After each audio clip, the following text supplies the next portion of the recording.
Olá, amigos! Aqui estamos para mais um Portal de Luz. Sejam todos muito bem-vindos. Hoje vamos falar de um estudo muito interessante que foi feito utilizando-se os livros psicografados por Chico Xavier e que foi publicado na revista Super Interessante, da editora Abril. Os resultados deste estudo dizem muito para nós, que buscamos seguir e estudar a obra do médium. Antes, para começarmos o nosso programa, vamos elevar os nossos pensamentos ouvindo a prece na voz dele próprio, Chico Xavier.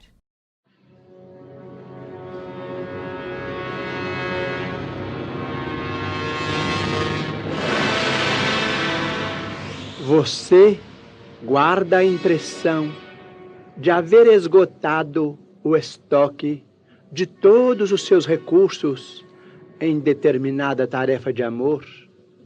Mas se você perseverar um tanto mais no devotamento, ninguém pode prever os louros de luz que brilharão em seu passo. Você está doente e pretende obter licenças de longo prazo, mas se você continuar um tanto mais em serviço, ninguém pode prever o tesouro de forças novas que lhe aparecerá no caminho.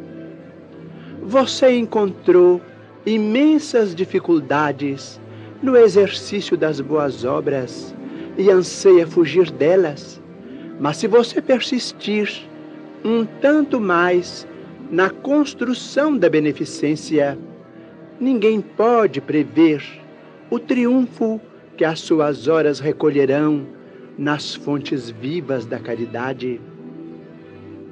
Você acredita que não pode tolerar o amigo importuno, o filho teimoso, o irmão inconsciente, a esposa inconstante ou o marido insensato, mas se você suportar um tanto mais a luta em família, ninguém pode prever a extensão do júbilo por vindouro em seu ninho doméstico. Você supõe que o azar é seu clima e chora à porta do desespero, mas se você cultivar um tanto mais de fidelidade às próprias obrigações, ninguém pode prever a amplitude do seu êxito no amanhã que vem perto. Você experimenta enorme cansaço e não quer dar ouvidos ao companheiro de longa conversa, mas se você esticar um tanto mais o seu sacrifício, ninguém pode prever os prodígios da colheita de bênçãos que surgirão dos seus breves minutos de gentileza. Observe que você mesmo, para realizar isso ou aquilo, exige incessantemente dos semelhantes um tanto mais de bondade, um tanto mais de cooperação, um tanto mais de tempo, um tanto mais de carinho. O gênio é a paciência que não se acaba. É justo que você deseje um tanto mais de felicidade, mas para isso é necessário que você ajude um tanto mais a felicidade dos outros. Repare você as lições da vida e compreenderá que a vitória no bem é sempre trabalhar conforme o dever e servir um tanto mais.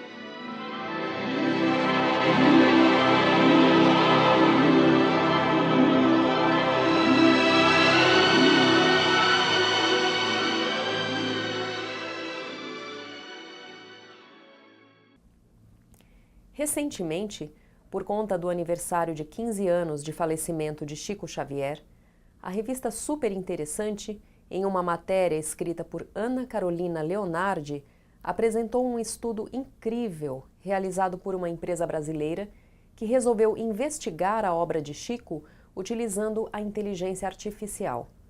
Ao longo da vida, como sabemos, Chico psicografou 412 livros de vários autores diferentes, como André Luiz e Emmanuel, que são os mais conhecidos. Isso sem falarmos nas milhares de cartas psicografadas por desencarnados em busca de consolar os parentes encarnados. A ideia desta empresa era usar todo o poder da computação para responder a duas perguntas. Esses autores espirituais têm cada um o seu estilo próprio? E eles são suficientemente diferentes entre si? Ou seja, com isso eles buscariam comprovar de forma inconteste e com o uso da tecnologia mais atual se Chico Xavier seria realmente capaz de versar estilos diferentes em suas psicografias. E o resultado, como podemos imaginar, foi surpreendente. A Stiling, empresa que trabalha com análise de textos via inteligência artificial, encontrando tendências nas redes sociais, testou, neste caso, como as obras psicografadas seriam analisadas por uma técnica de aprendizado de máquinas chamada Deep Learning. Para tanto, o estudo da Stiling precisou selecionar uma fração da obra total do médium, e foram escolhidos então 3 dos principais autores psicografados pelo médium: Emmanuel, André Luiz e Humberto de Campos. Foram selecionados então os livros de cada um destes autores para serem lidos pelo computador. A técnica Deep Learning exige no mínimo 1 milhão de caracteres por autor para conseguir aprender com sucesso a linguagem de cada um deles. A partir de grandes quantidades de dados, o computador aprende a criar relações entre eles sem precisar aprender, por exemplo, o que é um verbo, o que é um adjetivo ou o que é um substantivo. Depois de o computador criar 3 espécies de autores artificiais, que são softwares que assimilam e automatizam os procedimentos aprendidos por ele, chamados bots, tornaram-se capazes de imitar os autores com uma precisão considerável. Erro de 22% para André Luiz, 5% apenas para Emmanuel e 32% para Humberto de Campos. Esta porcentagem de erro diz respeito ao computador, que assimilou a linguagem e o estilo daquele autor após absorver uma grande quantidade de dados e então conseguir automatizar esta aprendizagem, imitando aquele estilo. E com isso, concluiu-se que cada autor tinha sim um estilo marcante e o principal, uniforme. Mas os pesquisadores foram além. Quiseram descobrir se cada um destes estilos poderiam ter sido escritos por uma só pessoa. Para fazer o teste, eles decidiram então confundir a máquina. Misturaram os textos dos diferentes autores. Mandaram o modelo criado no computador de Emmanuel escrever com base na obra de Humberto de Campos, o de Humberto imitar André Luiz, e assim por diante. Deu errado. A taxa de erro disparou. Os bots eram incapazes de encontrar os mesmos padrões de estilo de uma entidade espírita nos livros da outra. Os autores, portanto, eram sim marcadamente diferentes. O estudo traz à tona uma reflexão importante sobre o médium. Se, para os que não acreditam, não conhecem ou não compreendem a atividade mediúnica, a psicografia segue como uma questão de fé, este estudo atesta algo inegável: a genialidade do médium Chico Xavier. Escrever o volume de textos, cartas, livros, poesias, com estilos comprovadamente distintos e uniformes entre si, não precisaria nem ser questionado para concluirmos, sem dúvida, que se trata de algo absolutamente impressionante. O escritor brasileiro Monteiro Lobato, que foi seguidor da doutrina espírita, praticante e faleceu no ano de 1948, tendo acompanhado, portanto, os 20 primeiros anos da produção do médium, disse muito acertadamente o seguinte: Se Chico Xavier produziu tudo aquilo por conta própria, então ele merece ocupar quantas cadeiras quiser na Academia Brasileira de Letras. Vamos chamar agora a nossa amiga Sandra Marinho com o quadro Educa a Tua Alma. Queridos amigos, queridas amigas, outro dia uma pessoa muito próxima e querida, que chamarei de Maria, tá? Comentava uma situação que vivenciava no trabalho já há algum tempo. Na verdade, tratava-se de uma segunda pessoa, sua colega de profissão, que lhe trazia certos embaraços por ser muito insegura e por esse motivo enxergava na minha amiga uma ameaça constante para a sua estabilidade profissional. Maria, ao desabafar comigo mais um episódio das investidas pueris da concorrente, fez o seguinte comentário: "Ai, ainda bem, faltam apenas 3 meses e eu já não precisarei trabalhar naquele lugar e ter que aguentar aquela fulana." Desabafou desta forma porque contava com uma promessa de um novo trabalho para o início do ano seguinte. Na hora eu não falei nada, mas fiquei pensando naquela conversa da hora do almoço pelo resto do dia. Pensava comigo mesma, puxa vida, Maria está se apoiando numa promessa para solucionar o seu problema de relacionamento e assim poder seguir feliz no seu trabalho. Isto não está certo. Foi aí que decidi trazer o assunto para o nosso programa. Existem muitas pessoas que agem como Maria, vivem condicionando a sua felicidade a algum fato, a outra pessoa ou a mudança de uma situação e assim por diante. Quantas vezes ouvimos frases como: "Assim que eu pagar todas as minhas dívidas, poderei respirar. Só terei sossego quando comprar minha casa própria. Só serei plenamente feliz quando casar. Só serei realizada quando tiver um filho. Só vou me sentir livre quando não tiver que conviver com esta pessoa." E eu me pergunto, será? Será que para sermos felizes, livres, alegres, satisfeitos e realizados, dependemos dos outros? Eu garanto que não. Olhemos à nossa volta e encontraremos exemplos de pessoas felizes que estão bem consigo mesmas, embora todas as adversidades que enfrentam. Outro dia eu li uma dessas mensagens veiculadas na internet, bem oportuna e que me ajudará a explicitar melhor o que pretendemos concluir.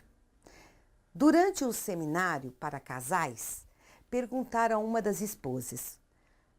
Aliás, o palestrante perguntou a uma das esposas: "Seu marido lhe faz feliz? Ele a faz feliz de verdade?" Neste momento, o marido levantou o pescoço, todo seguro. Ele sabia que sua esposa diria sim, pois ela não teria reclamações sobre a vida conjugal. Todavia, sua esposa respondeu à pergunta com um sonoro não, daqueles bem redondos. "Não, o meu marido não me faz feliz. Meu marido nunca me fez feliz e não me faz feliz. Eu sou feliz." E continuou: "O fato de eu ser feliz ou não, não depende dele, e sim de mim. Eu sou a única pessoa da qual depende a minha felicidade. Eu determino ser feliz em cada situação e em cada momento da minha vida, pois se a minha felicidade dependesse de alguma pessoa, coisa ou circunstância sobre a face da terra, eu estaria com sérios problemas. As coisas, pessoas, momentos ou situações eu chamo de experiências que podem ou não proporcionar momentos de alegria ou de tristeza. Amo a vida que tenho, mas não porque a minha vida é mais fácil do que as dos outros. É porque eu decidi ser feliz como indivíduo e me responsabilizo por minha felicidade. quando eu tiro essa obrigação do meu marido e de qualquer outra pessoa, deixo-os livres do peso de me carregar nos ombros. E é dessa forma que consegui um casamento bem-sucedido ao longo de tantos anos. Nunca deixe nas mãos de ninguém uma responsabilidade que compete somente a você. Por outro lado, eu gostaria também de acrescentar que, ao contrário do que possa parecer, decidir ser feliz não é uma atitude egoísta, hein? Felicidade não tem nada a ver com ter os nossos desejos sempre atendidos, em realizar os nossos caprichos, que tem origem somente no nosso personalismo. Pelo contrário, está em nos sentirmos úteis, em fazer melhor pelos outros, em colaborar com a harmonia geral ao nosso entorno. Ser feliz está nas pequenas coisas com as quais colaboramos. Por exemplo, na tarefa bem feita, na surpresa boa que fazemos a alguém, no cuidado que dispensamos a uma pessoa doente, no tempo que dedicamos para ouvir o desabafo de alguém, fazer com que o outro se sinta confortável e aceito. E por aí vai. São inúmeras situações boas que podemos proporcionar ao outro e que nos enchem de felicidade. Assim, eu termino o nosso programa parafraseando uma afirmativa de um psiquiatra que escrevia sobre inteligência emocional. Só quem se preocupa em fazer a felicidade dos outros alcança a própria felicidade. Um grande abraço e até o próximo encontro. A Creche Lar do Alvorecer é uma entidade assistencial mantida pelo Grupo Espírita Caibar Schutel. Localizada em Diadema, tem como propósito trabalhar pelo desenvolvimento de uma cultura de paz, através da educação e da assistência a crianças, jovens e adultos. São 250 crianças atendidas diariamente. Conheça nossas atividades e colabore conosco pelo ideal de um mundo melhor. www.lardoalvorecer.org.br. O jornal Folha Espírita, fundado em 18 de abril de 1974, se dedica à divulgação da doutrina espírita. Saiba mais sobre assuntos atuais com enfoque do espiritismo, além de entrevistas e artigos de diversos colunistas. Você pode escolher na versão digital ou impressa. Acesse e faça sua assinatura. www.folhaespírita.com.br. Vamos agora assistir o nosso amigo Maida com o Momento Doutrinário. Olá, amigas e amigos do Portal de Luz, sejam bem-vindos ao Momento Doutrinário. Hoje vamos refletir sobre a lição Diante do Bem, contida no livro Mãos Unidas do Espírito Emmanuel, psicografia de Chico Xavier. Diz Emmanuel: diante de cada dia que surge, reflitamos na edificação do bem a que somos chamados. Para isso, comecemos abençoando pessoas e acontecimentos, circunstâncias e coisas para que o melhor se realize. De princípio, costumam repontar no cotidiano os problemas triviais do instituto doméstico. Habitualmente, aparece o assunto palpitante da hora solicitando-nos atenção. Saibamos subtrair-lhe a sombra provável, projetando no assunto a réstia de luz que sejamos capazes de improvisar. Logo após, de imediato, estamos quase sempre defrontados pelos contratempos de ordem familiar. Renteando com eles, usemos o verbo calmante e conciliador para que as engrenagens do lar funcionem lubrificadas em bálsamo de harmonia. Mais adiante é o grupo de trabalho com os pontos fracos à amostra. Abracemos com paciência e alegria as tarefas excedentes que se nos imponha, esquecendo essa ou aquela falha dos companheiros e trazendo a nós, sem queixa ou censura, a obrigação que ficou por fazer. Em seguida é o campo visto das relações, com as surpresas menos felizes que sobrevenham, ou seja, o amigo modificado, a trama da incompreensão, a atitude mal interpretada, o irmão que se vai para longe de nós. A cada ocorrência menos agradável, procuremos responder com os nossos mais altos recursos de entendimento, justificando o amigo que se transforma, desfazendo sem mágoa o emaranhado das trevas, removendo equívocos em pauta e apoiando o colega que se afasta, oferecendo-lhe a íntima certeza com referência à continuidade de nossa estima. Tudo que existe é peça da vida, e se aqui ou além a deficiência aparece, isto significa que a obra do bem, nessa ou naquela peça da vida, está pedindo a nossa colaboração, a fim de que lhe doemos o pedaço de bem que, porventura, ainda lhe falte. Obrigado pela companhia, boas reflexões, saúde e paz, e até o próximo encontro. Vamos encerrando o programa de hoje com um pensamento muito esclarecedor daquele que foi o mentor de Chico Xavier, Emmanuel, aquele que colocou como condição para que Chico pudesse realizar de fato toda a sua obra a disciplina. Neste texto, Emmanuel mostra o quanto é importante a renovação dos nossos hábitos, costumes e pensamentos para que possamos evoluir espiritualmente, nos livrar de sentimentos e atitudes que sabemos que não nos fazem bem. Ele diz assim: quando coléricos e irritadiços, agressivos e ásperos para com os outros, criamos por atividade reflexa o desalento e a intemperança, a crueldade e a secura para nós mesmos.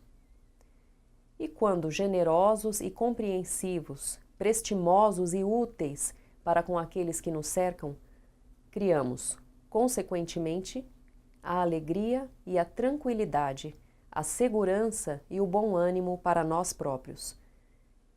Responde-nos a vida em todas as coisas e em todas as criaturas, segundo a natureza do nosso chamamento.